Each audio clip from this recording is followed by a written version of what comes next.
Have you ever been erased from your own family while they lived in your house? My name is Allison Foster.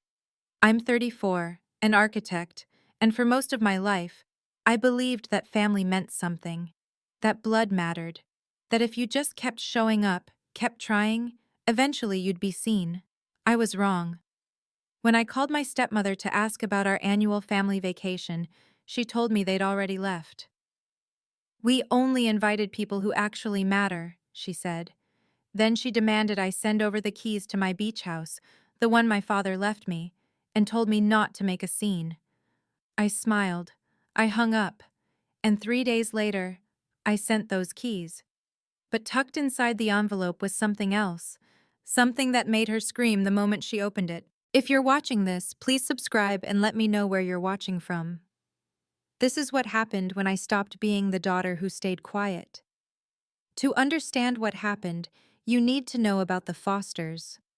Foster Development Group isn't just a company, it's a Manhattan institution. 40 years of luxury real estate, from the Upper East Side to the Hamptons.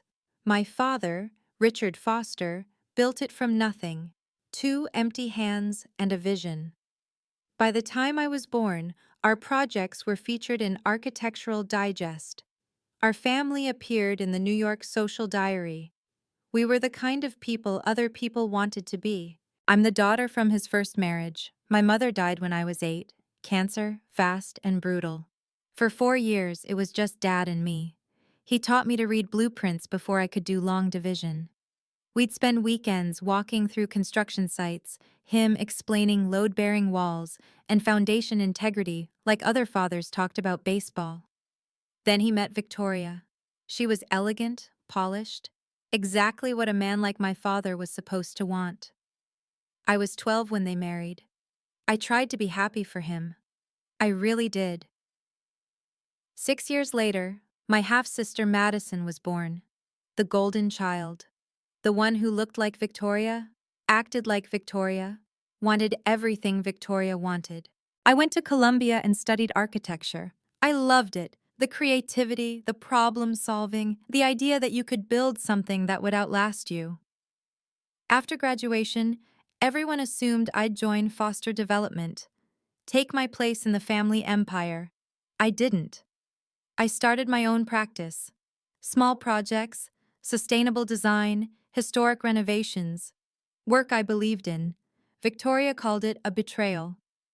Madison posted on Instagram about family loyalty. My father just smiled and said, "Allison builds dreams, Madison sells them."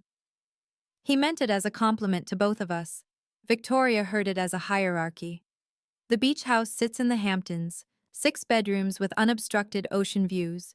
It's worth $8.5 million, according to the most recent appraisal. My father bought it the summer I turned 16. The structure was sound, but the interior was dated.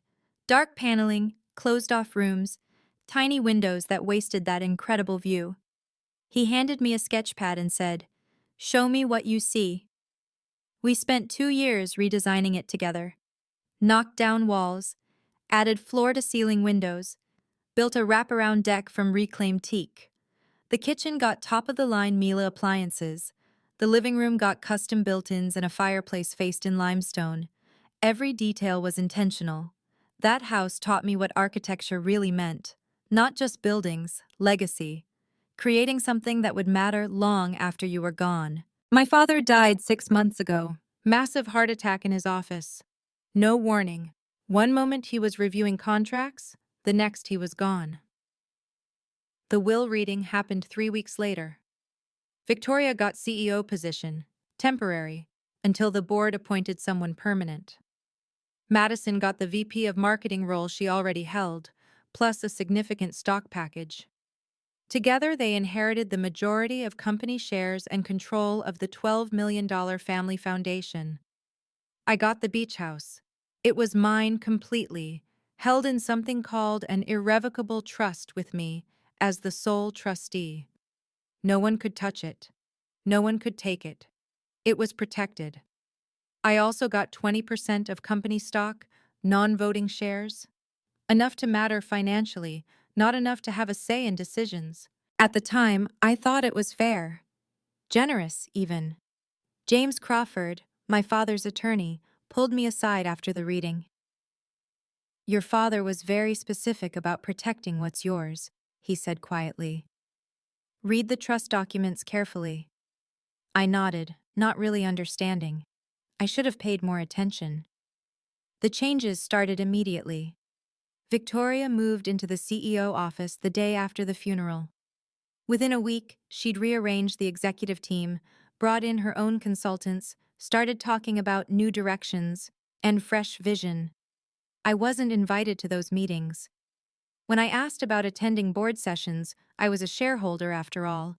Victoria's assistant said they were executive level only. Madison started posting photos from the beach house on Instagram. Hashtag family retreat. Hash Hamptons summer. Hash foster legacy. Comments poured in from her friends. Your family's beach house is gorgeous. So lucky. She never asked permission, never even mentioned she was going.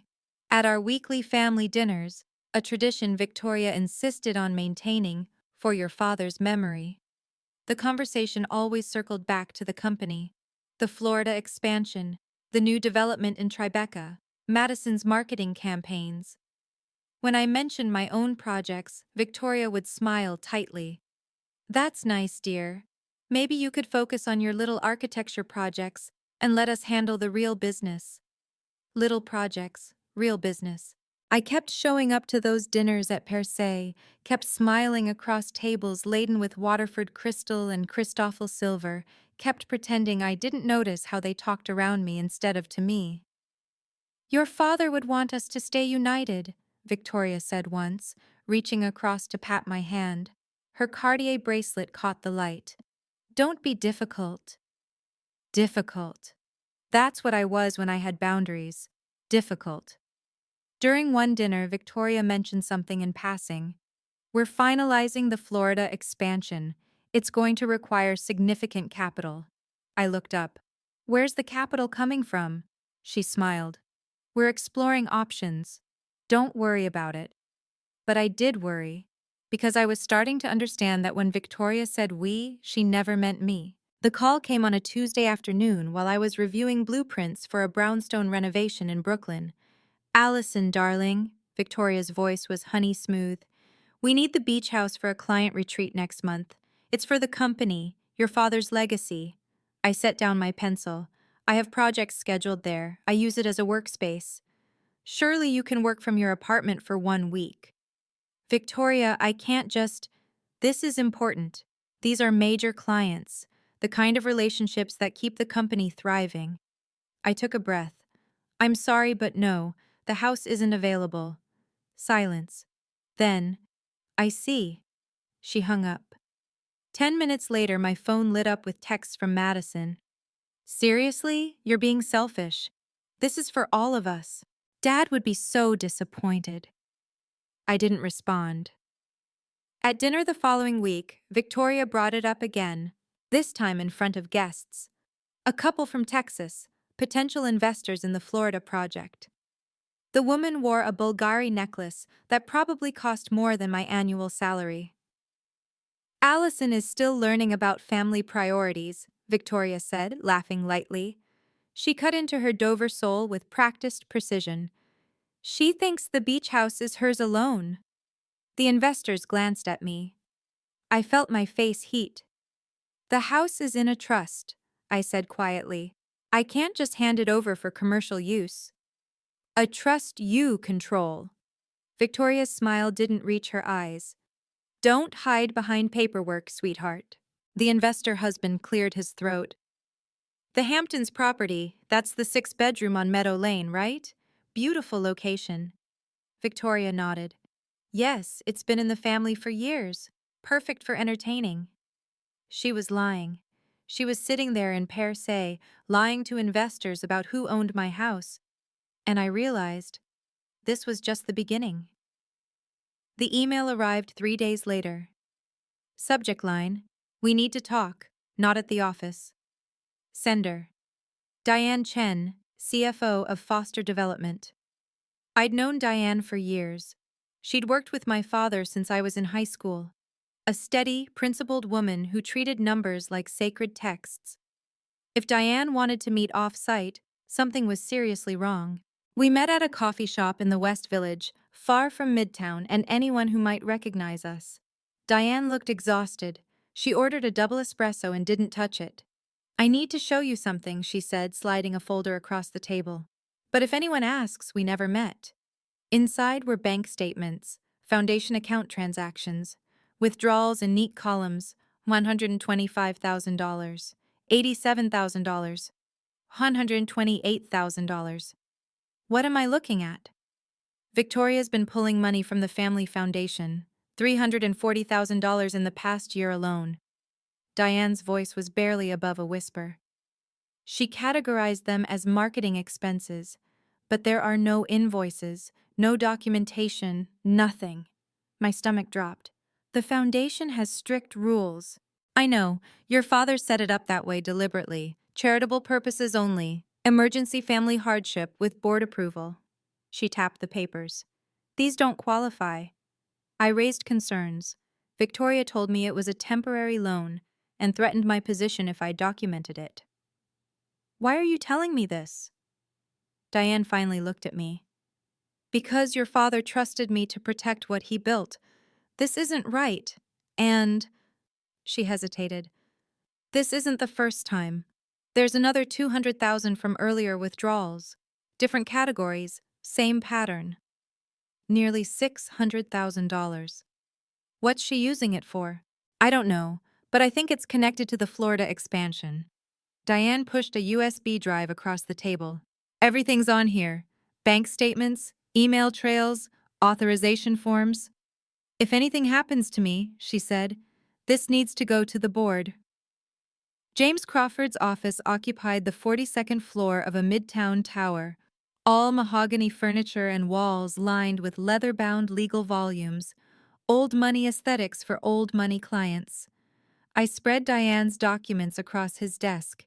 He studied them in silence, reading glasses perched on his nose. Finally, he looked up. "Your father anticipated this." "What?" James stood, walked to a filing cabinet, and retrieved a thick folder.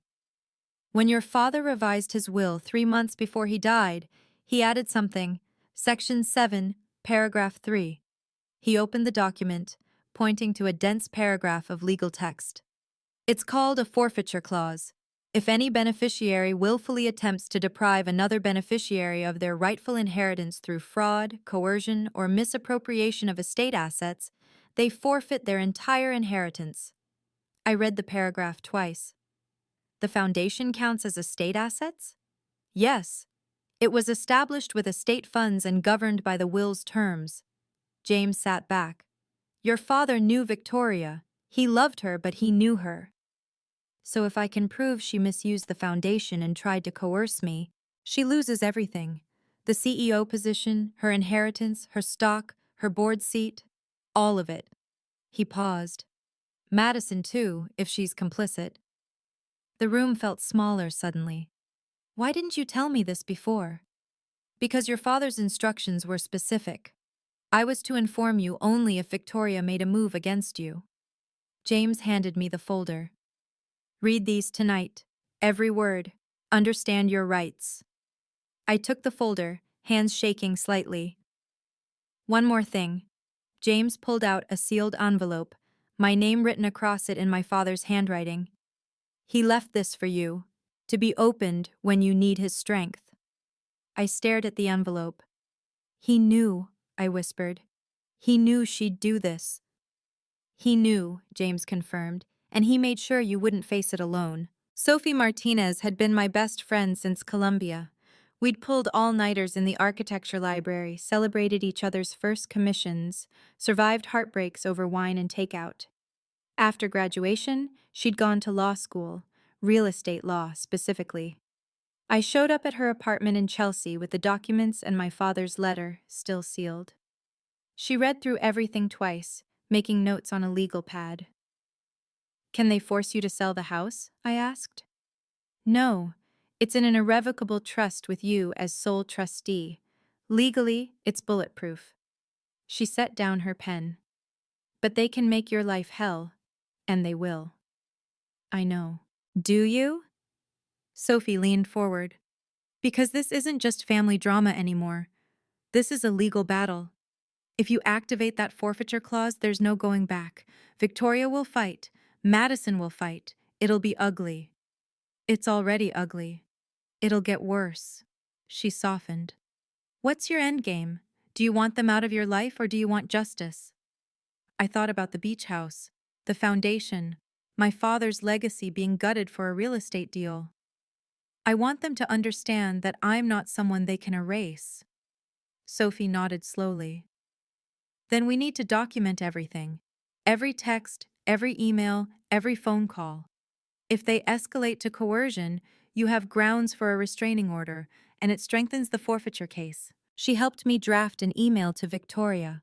Professional, clear, final. The beach house is not available for company use. This is my final answer. Are you prepared for them to cut you off completely? Sophie asked as I hit send.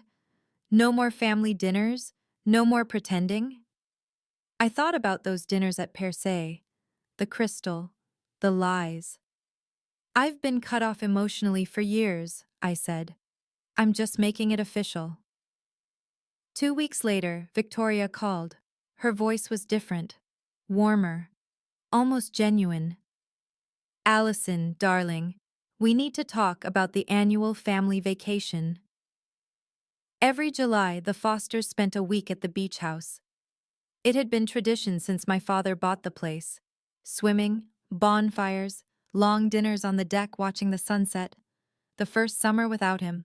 I'm planning it for July 15th through 22nd, Victoria continued.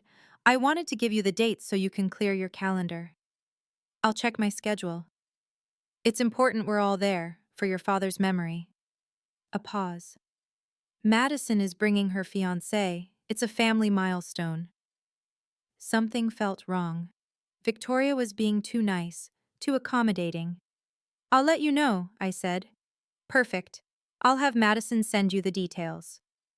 A week later, Madison posted on Instagram a photo of the beach house at sunset, caption reading, "Can't wait for our annual foster family retreat. #family first had Hamptons life." The comments rolled in. So lucky to have that beautiful beach house. Your family home is stunning. Family home. My phone buzzed. Unknown number. Ms. Foster, this is Jennifer from Prestige Catering. Mrs. Foster asked me to confirm the menu for 12 guests at the Hamptons property, July 15th through 22nd. We'll need access codes for delivery. 12 guests. Access codes. I didn't authorize any catering, I said. Oh, confusion in her voice. Mrs. Foster said this was the Foster family home? She's already paid the deposit, $15,000. I hung up and immediately called the number back, got the catering company's main line. They confirmed everything. Full-service catering for 12, house manager hired, invitations sent to 8 VIP clients. Victoria hadn't asked permission. She'd made plans, in my house, for a business event disguised as family vacation, and she'd already told people it was happening. I called Victoria immediately. Don't be dramatic, her warm tone had evaporated. It's a family vacation and a business opportunity. You're welcome to join us. You don't have permission to use my house for business events. It's not a business event. It's family hosting friends. She sighed, the sound of someone dealing with a difficult child. Unless you're planning to ban your own sister from the house? That's not what this is about. Then stop making everything difficult. Your father would be ashamed of how selfish you've become. The words hit like a slap. You booked catering without asking me. I'm trying to honor your father's memory. I'm trying to keep this family together, and you're acting like a landlord instead of a daughter. Her voice rose. Do you know what those clients think? That we're a united family? That we support each other? What do you think happens when I have to tell them the trip is canceled because you won't share? Victoria, you have two choices, Allison. You can be part of this family, or you can be alone. But you don't get to have it both ways. She hung up. I sat there, phone in hand, rage and hurt warring in my chest. She'd boxed me in perfectly. Say yes, let them take over my home, set a precedent that I had no real control. Say no, become the villain who ruined family tradition and embarrassed Victoria in front of important clients. I thought about my father, about the forfeiture clause, about James Crawford's words. He made sure you wouldn't face it alone. I opened my laptop and pulled up the trust documents. Then I started making calls. July 14th, one day before their scheduled arrival. I called Victoria to clarify the arrangements. She didn't answer. Madison picked up. Oh, Allison. Background noise, laughter, music, clinking glasses. Mom's busy right now. We're actually already at the beach. My hand tightened on the phone. What? The trip starts tomorrow. We moved it up a few days. Didn't Mom tell you? Madison's voice was light, careless. We wanted to get settled before everyone else arrives. I didn't give permission for anyone to be there. Permission? She laughed. It's the family house, Allison. It's my house, Madison. Wow. Okay. A pause. Let me get Mom. More background noise. Someone asking about wine. Victoria's voice distant. Tell her I'll call her back. She wants to talk to you now, Madison said. A sigh. Footsteps. Then Victoria's voice, cool and controlled. Allison, we're already on the trip. We only invited people who actually matter, the ones who support this family and the business your father built. Each word was precise, deliberate. You're in my house without permission. Don't make a scene. Her tone could have frozen water. Just send over the keys. We had to call a locksmith, very inconvenient. And let us enjoy this week. You can visit another time. In the background, I heard someone toast. To the Fosters. Laughter. Applause. They were having a party. In my house. Without me. I thought about my father's letter, still sealed in my desk drawer. About the forfeiture clause. About Diane's evidence and James Crawford's quiet confidence. I'll send the keys, I said. Good. Relief in Victoria's voice. I'm glad you're finally being reasonable. I hung up, and I smiled, because she'd just made a critical mistake. She thought I was surrendering. I sat at my drafting table, surrounded by blueprints and books about load-bearing structures and architectural integrity. A framed photo of my father and me stood on the shelf, both of us smiling in front of the half-built beach house, my 16-year-old self holding a rolled-up blueprint. Building things that last. That's what he'd taught me. I called James Crawford. I need the forfeiture clause documents, official copies notarized. Are you sure? His voice was careful. Once you activate this, there's no going back. I'm sure. They made their choice. I'll prepare the package. What else do you need? Evidence summary from Diane. Timeline of fund misuse. The trust documents showing I'm sole owner. This is going to the board? Eventually. First, it's going to Victoria. Next, I called Diane. Are you willing to testify if needed? Her voice shook. Yes, I can't watch this anymore. Thank you. James will be in touch.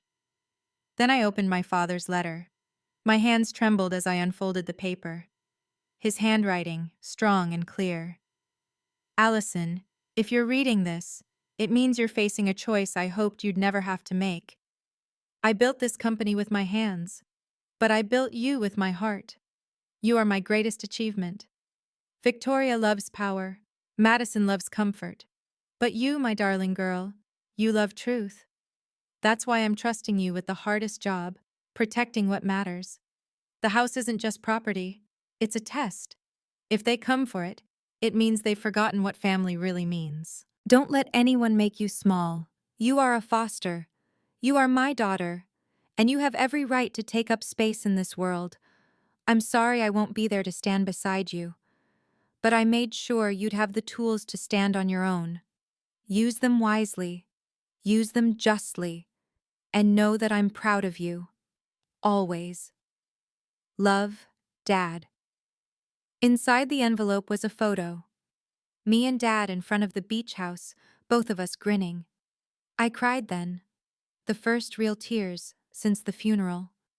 But they weren't tears of weakness. James delivered the package the next morning, a small box containing the spare set of beach house keys and a manila envelope, thick with documents, sealed with a wax stamp bearing the Foster family crest, an F in an ornate circle. Inside the envelope, the complete forfeiture clause with legal interpretation, bank statements from Diane showing every unauthorized withdrawal, email trails proving Victoria's attempts at coercion, trust documents establishing my sole ownership, a cover letter from James Crawford, on law firm letterhead, explaining exactly what Victoria was looking at. I included a handwritten note on my personal stationery, simple, professional.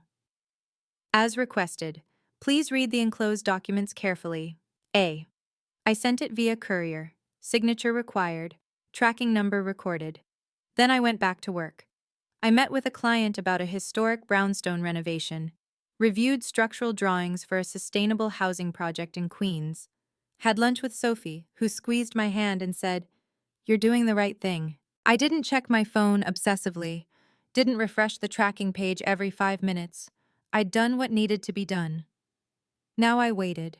The tracking updated at 4:37 p.m. Delivered. Signed by V. Foster. Sophie called an hour later. "Are you okay?" "I'm fine. I'm finally doing what I should have done months ago." "What happens after they read it?" "That depends on them. If they're smart, they'll settle quietly. If not..." I looked out my apartment window at the Manhattan skyline, all those buildings reaching toward the sky. If not? Then we go public. The Foster Foundation Gala is in 10 days. The board will all be there. You're really going through with this. I'm protecting what my father built, what he trusted me to protect. I wasn't sending keys. I was sending consequences. The call came at 6:15 p.m. Victoria didn't speak at first. Just breathing, rapid and uneven. "Did you receive the keys?" I asked, my voice steady. "What is this?" Her voice was barely controlled. "Documents you should have read 6 months ago. The full trust agreement and the will's forfeiture clause. This is... You can't. James Crawford is your lawyer. This is biased." James was Dad's lawyer for 30 years. The documents are legal and binding. They've been filed with the county, and the foundation board has copies. You're bluffing. You don't have proof of anything. Section 7, paragraph 3. Read it again. Then check the attached bank statements, dates, amounts, authorization codes, all from the foundation account. Silence. Then, "I was going to pay it back. It was a loan." There it was. Admission. "The foundation charter doesn't allow personal loans. You know that." "You ungrateful little..." Her voice cracked. "We gave you everything. We included you. You included me. You're in my house right now, Victoria, without permission." A sound in the background. A wail. High-pitched, raw. Victoria screaming. "Mom, what's wrong?" Madison's voice, distant but panicked. "Get out!" Victoria's voice was unrecognizable. "Everyone get out! The trip is over!" Confusion in the background. "What's happening? Is everything okay?" "Victoria?" I could hear it all falling apart, the music stopping, voices rising in concern. Someone asking about the catering, the schedule. What about tomorrow's boat trip? "I said get out!" Victoria shrieked. The line went dead. I sat there in my quiet apartment, phone in hand, and felt something I hadn't felt in months. Relief. Not satisfaction, not revenge.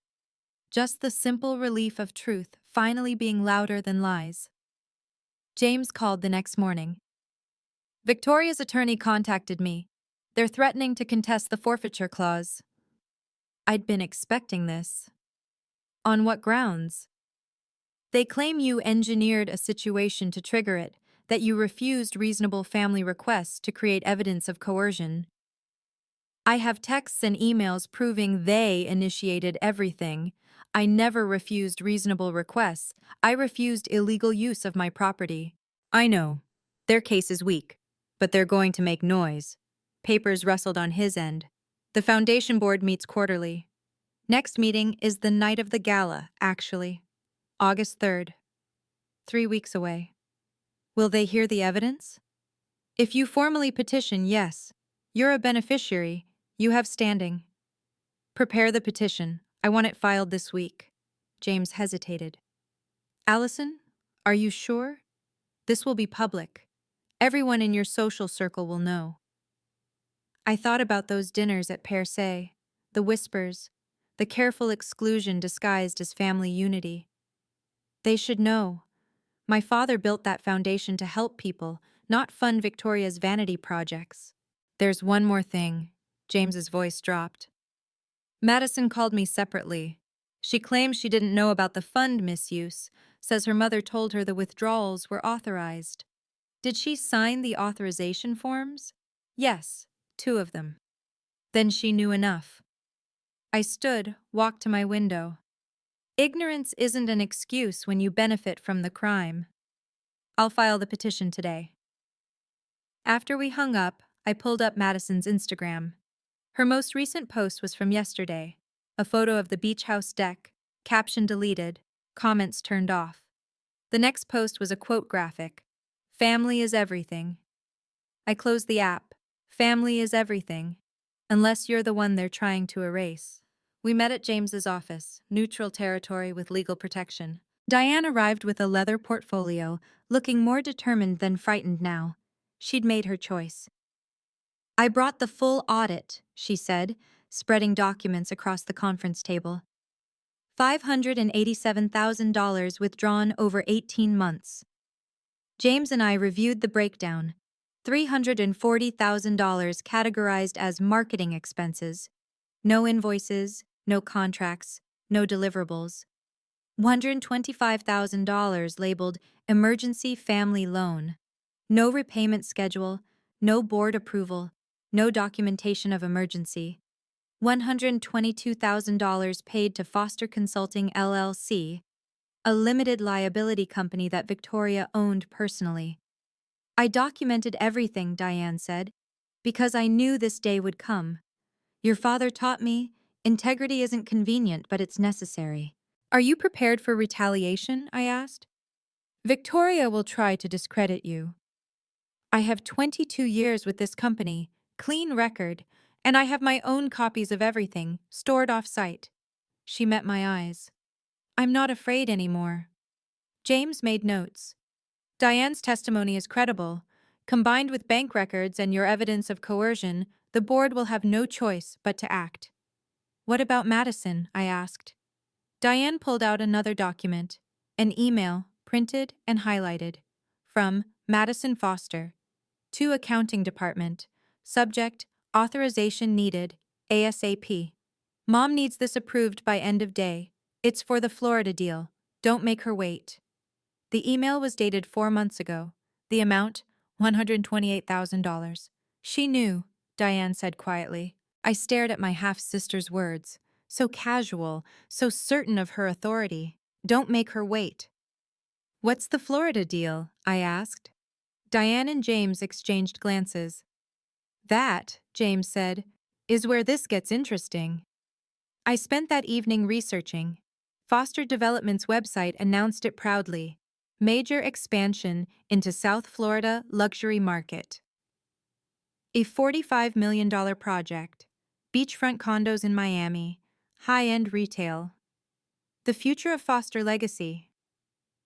The funding breakdown was public, filed with investors. $20 million from outside investors. $15 million from a commercial loan. $10 million from internal capital reserves. I called Sophie. Can you look something up for me? She pulled the loan documents. They need collateral for the $15 million, significant collateral. Like what? Like an $8.5 million beach house. Everything clicked into place. Victoria needed the house, not for vacations, not for client retreats.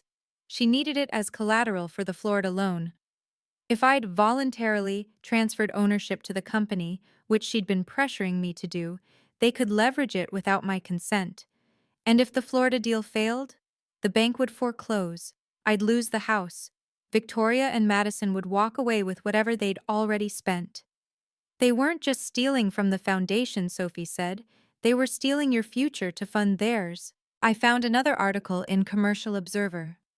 Foster Development seeks $15 credit line, eyes Miami Beach portfolio. The article quoted Victoria.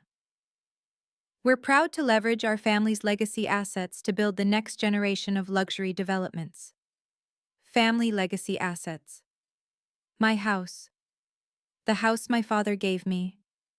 The house he protected in an irrevocable trust, specifically so no one could take it. And Victoria had already told investors it was available. I screenshotted everything. Then I called James. I need to add something to the board petition, I said. Evidence of intent to defraud. What did you find? I told him. His silence spoke volumes. Finally. Your father knew exactly what he was doing when he wrote that forfeiture clause. The Foster Foundation annual gala was the social event of the summer.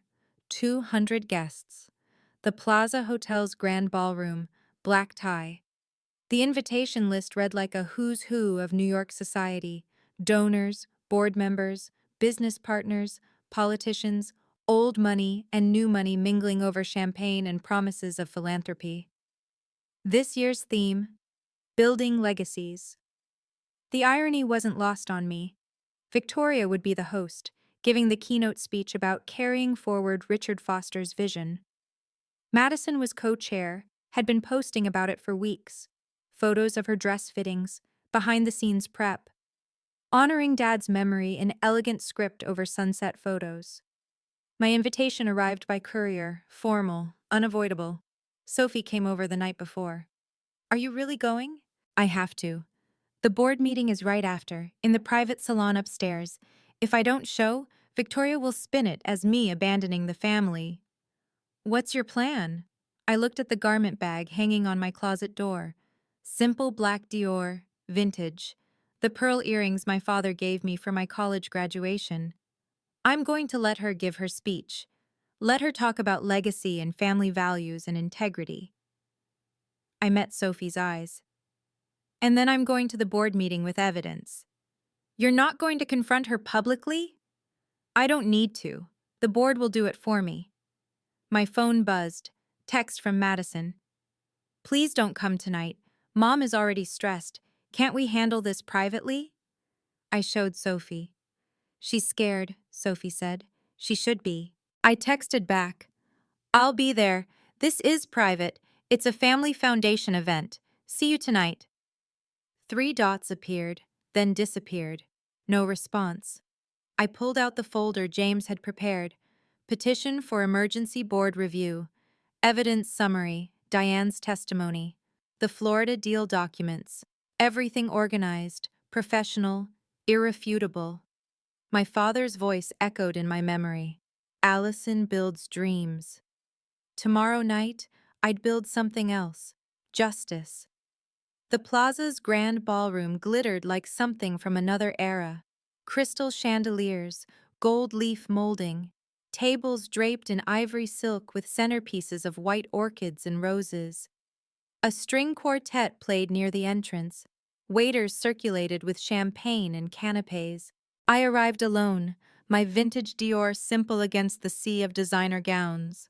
My father's pearl earrings felt like armor. The whispers started immediately. I saw heads turn, heard my name in hushed conversations. Everyone knew about the family tension. This was New York society, where gossip traveled faster than stock tips. Victoria stood near the center of the room in a dramatic red Valentino gown, a statement diamond necklace at her throat. She was holding court with a group of major donors, laughing at something someone said. She saw me. Her smile froze for a fraction of a second before snapping back into place. Madison appeared at her mother's elbow, wearing a trendy Balmain dress that had probably been all over Instagram. Her face went pale when she spotted me. I moved through the crowd, nodding to people I knew. Patricia Westbrook, an old friend of my father's, squeezed my hand. Allison, dear, your father would be so proud of the work you're doing. Thank you, Mrs. Westbrook. She leaned in, lowering her voice. I heard there's been some tension. Family businesses are complicated. They are. But my father taught me that doing the right thing is never complicated, even when it's hard. She smiled, understanding in her eyes. Victoria approached, Madison trailing behind. The crowd around us quieted slightly, sensing drama. Allison, darling. Victoria's voice was warm, but her eyes were ice. I'm so glad you could make it. I wouldn't miss it. Dad loved this event. We need to talk, after the speeches, privately. I'll be at the board meeting upstairs. You're welcome to join. Victoria's jaw tightened. That meeting is for board members only, and beneficiaries with standing. James confirmed my seat. Madison stepped forward. Allison, can we please not do this here? I looked at my half-sister. I'm not doing anything, Madison. I'm attending a gala, just like you asked me to, remember? Family should be together. The silence around us grew heavier. Victoria took Madison's arm and pulled her away. I heard her hiss. I told you to keep her away. This is a disaster. Dinner was served. Courses appeared and disappeared. Seared scallops, filet mignon, chocolate soufflé. I barely tasted any of it. Sophie sat beside me, a steady presence. Diane was 3 tables over. As CFO, she was required to attend. She caught my eye once and gave a tiny nod. Several board members were scattered throughout the room. I recognized Robert Chen, an investment banker, Lisa Tran, a nonprofit attorney, Thomas Hartwell, the board chair, a retired judge with silver hair and an expression that gave nothing away. They'd all received the petition. James had confirmed it. After dessert, the lights dimmed. A spotlight hit the stage. Victoria walked up to the microphone, poised and elegant. The room applauded. Thank you all for being here tonight, she began, her voice warm and resonant. This foundation meant everything to my husband Richard, and it means everything to me. She paused, letting emotion color her voice. Richard built Foster Development on principles of integrity, generosity, and family unity.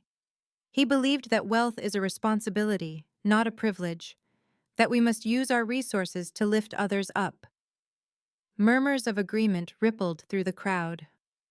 Tonight, I'm honored to announce that Foster Development is expanding our charitable giving with a new $2 million commitment to youth education programs across New York. Applause. Genuine appreciation. Richard always said, family is everything, and I promise to honor that value every single day. Victoria's gaze swept the room, landing on me for a brief second. To my daughters, Madison and Allison, your father's legacy lives on through you. Never forget what he built and why. More applause. People at my table glanced at me, expecting me to clap. I didn't. I just watched. Sophie whispered, "How can she say that with a straight face?" "Practice," I murmured. "Lots of practice." Across the room, I saw Thomas Hartwell lean over to Robert Chen, whispering something. Both men's expressions were serious. They knew. The board knew. Victoria kept talking about integrity and family values, standing on a foundation of lies, but the numbers would speak louder than her speech ever could. After the speeches, guests moved to the adjoining salon for cocktails and networking. I stood near the windows overlooking Central Park, nursing a glass of sparkling water. Patricia Westbrook approached again. That was a lovely speech Victoria gave. It was. She studied me. But you didn't applaud. No, I didn't. Patricia was quiet for a moment. Your father and I served on 3 boards together. He was the most principled man I knew. He wouldn't compromise his values for anything. She touched my arm lightly. I imagine he taught you the same. He did. Good, she smiled. The world needs more people who won't compromise. Robert Chen appeared at my elbow. Ms. Foster, I received your petition. The board takes these matters very seriously. I appreciate that, Mr. Chen. I'm available to answer any questions. We'll convene upstairs in 20 minutes. Please be prepared to present your evidence. I will be. He nodded and moved away. Madison intercepted me near the bar, her face flushed. What did you say to Robert Chen? Nothing you need to worry about, if you haven't done anything wrong. This is so typical of you. Her voice was low but intense. Always causing drama, always making everything about you. Madison, I haven't said a word all night. I'm just existing. If that causes drama, maybe the problem isn't me. Her eyes filled with tears. You're going to ruin us. Mom's worked so hard. Mom embezzled from a charitable foundation. That's what's going to ruin you. She was going to pay it back. That's not how the law works. You're my sister. Her voice broke. Doesn't that mean anything? I looked at her, really looked at her. The golden child who'd never been told no, who'd signed authorization forms without asking questions, who'd posted photos of my house like it was hers. It meant something to me, I said quietly. I wish it had meant something to you. I walked away. Behind me, I heard her crying. I didn't look back. The private salon on the third floor was smaller, more intimate. A mahogany conference table, leather chairs, walls lined with portraits of past foundation board members, my father's among them. 9 board members filed in. Thomas Hartwell took the head of the table. James Crawford sat to his right, legal counsel for the foundation. I sat 3 seats down, folder in front of me. Victoria entered, Madison behind her. Victoria's face was a mask of control, but I could see the tension in her shoulders. Thomas called the meeting to order. This emergency session was called regarding allegations of fiduciary misconduct. Ms. Allison Foster has filed a formal complaint. He looked at me. Ms. Foster, please present your case. I stood. My hands were steady. Thank you. I'm here because my father created this foundation to serve the community, not private interests. Over the past 18 months, $587,000 has been withdrawn from the foundation account for unauthorized purposes. I distributed the packets James had prepared: bank statements, emails, authorization forms. Each board member received one.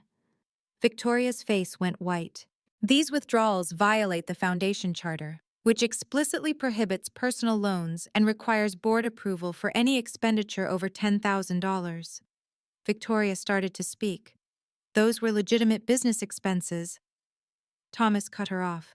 Mrs. Foster, you'll have time to respond. Please let Ms. Foster finish. I continued. The withdrawals were authorized by Victoria Foster and in 2 instances, co-signed by Madison Foster. They were categorized as marketing and consulting, but no services were rendered and no invoices exist. I showed the email trail. Madison's message: Mom needs this approved by end of day. It's for the Florida deal. Additionally, I have evidence that Victoria attempted to coerce me into transferring ownership of my personal property, a beach house valued at $8.5 million, to use as collateral for a corporate loan. I laid out the texts, the phone call transcripts I'd documented, the Commercial Observer article where Victoria claimed family legacy assets were available for the Florida expansion. The board members reviewed the documents in silence. Robert Chen's expression was grim. Lisa Tran was taking notes, her lawyer's mind clearly cataloging violations. Finally, Thomas looked up. Mrs. Foster, how do you respond to these allegations? Victoria stood, her composure cracking at the edges. This is a family matter being blown out of proportion. Allison is upset about personal issues and is weaponizing the foundation. Robert Chen interrupted. With all due respect, $587,000 is not a personal issue. It's embezzlement. I fully intended to repay. Lisa Tran shook her head. Intent is irrelevant. The charter is clear. These transactions are illegal. Victoria's face flushed. The company needed capital. The Florida expansion is a major opportunity. Funded by stolen charitable donations? Thomas's voice was steel. Mrs. Foster, this foundation was established to provide scholarships and community support, not to bankroll real estate deals. Victoria turned to Madison. Tell them. Tell them this was for the company, for our future. Madison looked like she might be sick. I just signed what you told me to sign. I didn't know it was wrong. Madison, you said it was a standard authorization. Madison's voice rose, panic bleeding through. You said Dad used to do it all the time. Your father never touched foundation funds for personal use. I spoke quietly but clearly. Ever. Madison turned to the board, desperation in her eyes. I swear, I didn't know. I trusted my mother. You ungrateful, Victoria started. Mrs. Foster. Thomas's voice cracked like a gavel. Control yourself. James Crawford stood. There's one more matter. The will of Richard Foster contains a forfeiture clause. Section 7, paragraph 3 states that any beneficiary who attempts to deprive another beneficiary of their rightful inheritance through fraud or coercion forfeits their entire inheritance. He let that sink in. The evidence shows Victoria Foster attempted to coerce Allison into surrendering her property rights, combined with the misappropriation of foundation assets, which are part of the estate. This triggers the forfeiture clause. Victoria's face went from red to white. That's ridiculous. I never... We have recorded phone conversations, James continued calmly. Text messages, witness testimony, the legal standard has been met. Thomas looked at James. If the forfeiture clause is triggered, what are the consequences? Victoria and Madison Foster lose all inheritance rights, company shares, foundation board seats, trust distributions, everything. Assets revert to the remaining beneficiary. The room went silent. In this case, James finished, Allison Foster. Thomas Hartwell folded his hands on the table. The board needs to vote on two matters. First, whether to remove Victoria Foster as CEO pending investigation. Second, whether to recommend activation of the will's forfeiture clause based on presented evidence. Victoria stood. You can't do this. I've run this company for 6 months. You've run it into ethical bankruptcy, Robert Chen said flatly. Sit down, Mrs. Foster. She sat, shaking. Lisa Tran spoke. I move to remove Victoria Foster as CEO effective immediately. I second, Robert said. Thomas looked around the table. All in favor? 8 hands rose. Only Victoria abstained. Motion passes. Mrs. Foster, you are relieved of your duties. Security will escort you from the premises following this meeting. Victoria's hands clenched on the table. This is a coup. You're all going to regret this. Sit down, Thomas said, or I'll have you removed forcibly. She sat, her face a mask of fury and shock. Second vote, Thomas continued. Activation of the forfeiture clause. This is a legal matter beyond board authority, but we can recommend to the estate attorney. Discussion? The evidence is clear, Lisa said. Misappropriation of estate assets, attempted coercion, both meet the clause's criteria. I agree, another board member added. This isn't a gray area. Thomas nodded. All in favor of recommending activation? 9 hands rose, unanimous. Mr. Crawford, please proceed with legal action. James made a note. The estate will file with probate court within 48 hours. Madison's voice was small. Wait, what does this mean for me? Lisa turned to her. It means you lose your inheritance, Ms. Foster. All of it. But I didn't know. I was just following Mom's instructions. You're 28 years old and a vice president of a major company, Robert said. I didn't know is not a legal defense. You signed authorization forms for fraudulent transactions. That makes you complicit. Madison started crying. Real tears this time, not manipulative ones. Thomas addressed me. Ms. Foster, the board would like to appoint you as interim trustee of the foundation, pending permanent arrangements. Do you accept? I stood. I accept. on the condition that we conduct a full audit and implement stronger oversight. Agreed. Thomas struck the table with his palm. This meeting is adjourned. Security appeared at the door. Victoria stood, her face twisted with rage. As she passed my chair, she leaned in and hissed, "Your father would be ashamed of you." I looked up at her. "No, Victoria. He'd be ashamed of you. That's why he made sure I could stop you." After Victoria and Madison were escorted out, the room exhaled. Board members approached me, their expressions a mix of relief and concern. Patricia Westbrook, who'd attended as a major donor with observer status, squeezed my shoulder. "Your father chose well. You have his integrity." Robert Chen extended his hand. "We should have caught this sooner. I apologize. The important thing is, we caught it now." Thomas Hartwell remained seated, reviewing documents. When the others had left, he looked up at me.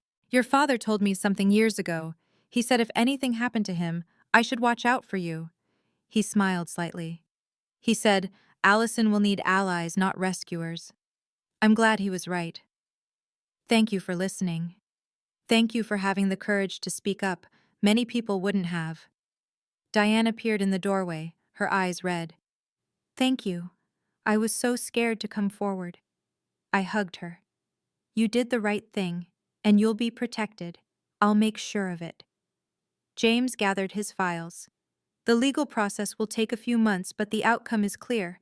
The forfeiture clause is airtight." "What happens to their company shares?" "They revert to the estate. As sole remaining beneficiary, you inherit everything, including majority control of Foster Development." The weight of that settled over me. "I don't want to run the company." "You don't have to. You can appoint a management team, sell your shares, or restructure. It's your choice." He paused. "That's what your father wanted, for you to have choices." Sophie, who'd waited outside during the meeting, rushed in. "Is it over?" "The hard part is." I looked around the room, the portraits on the walls, my father's face among them. "Now comes the rebuilding." We left together, walking through the now empty ballroom. Staff were clearing tables, dismantling the elegant setup, building legacies the theme had been. I'd just protected one and destroyed another. 6 weeks later, the probate court made it official. The forfeiture clause was activated. Victoria and Madison lost everything tied to my father's estate. Victoria. CEO position gone. 4.2 million in stocks and cash, gone. Board seat, gone. Access to the foundation, gone. Madison. VP position resigned under pressure. 2.8 million inheritance, gone. Trust fund, gone. They kept what they'd earned before my father died. But nothing from his legacy. Victoria attempted to contest it. Her lawyers filed motions, made arguments about undue influence and procedural errors. The case was dismissed after 3 weeks. No legal standing, the judge ruled. Victoria had to pay her own legal fees. $40,000. Madison moved to California. I saw it on Instagram, vague posts about new beginnings and finding myself. She'd unfollowed me, but mutual friends shared screenshots. One post was a quote graphic. "Sometimes family disappoints you." The comments were supportive, people who didn't know the whole story. I received a letter from her, forwarded through James's office. "Allison, I'm sorry. I should have questioned things. I was lazy and selfish. I don't expect forgiveness, but I wanted you to know. You were right. Mom used me. I let her. I'm trying to be better. I hope someday we can talk. Madison." I read it twice. Then I put it in a drawer. Not because I was cruel, but because some apologies need to be followed by change, not just words. And I needed to see if Madison was serious about becoming someone different. Meanwhile, the foundation underwent restructuring, new board members, stricter financial controls, quarterly audits, complete transparency in all transactions. Diane was promoted to Chief Operating Officer. She got a significant raise and public recognition for her integrity. The story made it into the business press. Foster Foundation implements sweeping reforms after financial misconduct discovery. Victoria's name was mentioned. Not mine. I preferred it that way. I didn't quit architecture. Despite inheriting millions, despite now controlling 75% of foster development, I kept my practice, kept taking clients, kept doing the work I loved. I used part of the inheritance to launch something I'd been dreaming about for years, a scholarship fund for students studying architecture and sustainable design. Students who came from backgrounds like mine, who'd lost parents, who felt like outsiders, who needed someone to believe in them. The fund's name? The Richard Foster Memorial Scholarship for Emerging Architects. 20 students in the first year, full tuition plus stipend for living expenses. I interviewed each one personally. The beach house stayed mine. I renovated part of it, turned the lower level into a workspace with drafting tables and natural light. The upper level remained living space. Once a year, I hosted a retreat there for the Foundation's scholarship recipients. A week of mentorship, portfolio reviews, and conversations about building things that last. I joined the Foundation board officially, attended quarterly meetings, helped shape strategy. My father had built something good. I was determined to keep it that way. Foster development thrived under new leadership. I'd appointed an experienced CEO from outside the family, someone with a track record of ethical management and sustainable growth. The company pivoted from aggressive expansion to steady, responsible development. The Florida deal went forward, but scaled down, 25% smaller, funded through traditional investors who did proper due diligence. I sold 30% of my shares after 2 years, kept 45% for long-term stability, and used the proceeds to fund more scholarships. I was single, focused on work and healing. I saw a therapist weekly, processing family trauma, learning to set boundaries, understanding that protecting yourself isn't the same as being cruel. Sophie remained my closest friend. James Crawford became a mentor, teaching me about legacy planning and responsible wealth management. I reconnected with extended family, cousins and aunts and uncles from my father's side, who Victoria had gradually pushed away. They welcomed me back. People ask me if I regret how things ended, if I wish I'd tried harder to keep the family together. The truth is, I didn't break the family. I just stopped pretending it wasn't already broken. My father taught me that integrity isn't about being nice. It's about being honest, even when honesty costs you. Victoria and Madison had choices at every step. They chose greed. They chose cruelty. They chose to see me as an obstacle instead of family. I chose differently. I chose documentation over confrontation. I chose legal boundaries over emotional manipulation. I chose to protect what my father built instead of letting it be gutted for a real estate deal. And yes, I chose myself.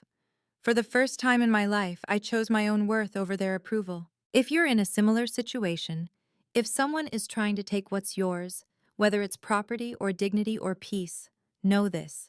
You don't owe anyone access to your life just because you share DNA. Boundaries aren't mean, they're necessary.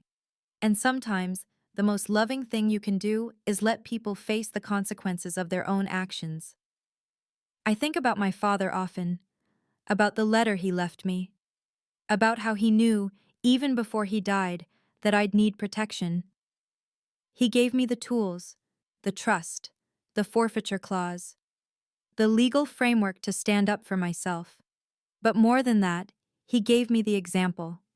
He showed me what it meant to build something with integrity, to create structures, physical and ethical, that could weather any storm. My father's legacy isn't the company or the money. It's the lesson that you can be kind without being weak, and strong without being cruel. That you can protect what matters without destroying yourself in the process. That sometimes, the bravest thing you can do is simply refuse to be erased. It's early morning at the beach house. I stand on the deck with coffee, watching the sun rise over the Atlantic. The ocean is calm today, waves rolling in with steady rhythm.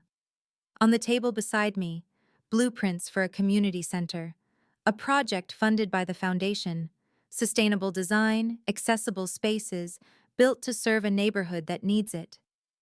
My phone rings. A client calling about a consultation. I answer professionally, discussing load-bearing walls and natural light, and how to honor a building's history while making it functional for modern life. This is my life now. Building things, protecting things, creating spaces where people can thrive. I end the call and look back at the ocean. On the shelf inside, visible through the window, is that framed photo? 16-year-old me and my father, standing in front of this half-built house, both of us smiling, building things that last. That's what he taught me. And that's what I'm still doing. The house is still mine. The legacy is still intact. And I'm still standing. That's not revenge, that's justice. Thank you for watching my story. If it resonated with you, please subscribe and share it with someone who needs to hear this message. We all deserve to take up space in our own lives. Drop a comment below. Have you ever had to choose between family loyalty and self-respect? What did you do? Your stories matter, and I read every single one. If you want more content about setting boundaries and protecting what's yours, hit that notification bell. I post new stories every week. Remember, you are not the villain for refusing to be the victim. Take care of yourselves. I'll see you in the next one.